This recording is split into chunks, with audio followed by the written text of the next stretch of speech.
एक दफा की बात है, एक छोटे से गांव में दो भाई रहते थे जिनके नाम सिम और बैन थे। वो रात के और दिन के माबैन मुख्तलिफ थे।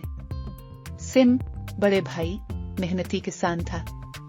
सुबह से शाम तक वो खेतों में काश्त के लिए मेहनत करता रहता था। वो फसलों की देखभाल करता और जानवरों की निगरानी करता। इसका काम करते हुए वो जमीन की मफहूमियत को समझा। इसके हाथ खराब और सख्त थे जो इसकी बेहद मेहनत की तस्दीक करते थे। दूसरी तरफ बैन छोटे भाई ख्वाब देखने वाला बैन गांव में सैर करता रहता और वो हर किसी की मदद करने के लिए हमेशा तैयार रहता था। बैन सिम की गैर मुनक़ते मेहनत को सराहता था। एक दिन मुसीबत गांव पर हावी हो गई। एक शदीद खुश्क साली ने जमीन को गिरफ्त।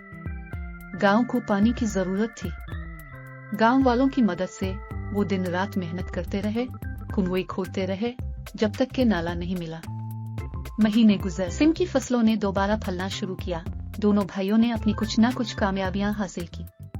उनकी कहानी नस्लों से नस्लों तक मुंतकिल हो गई और यूं गांव तरक्की करता रहा।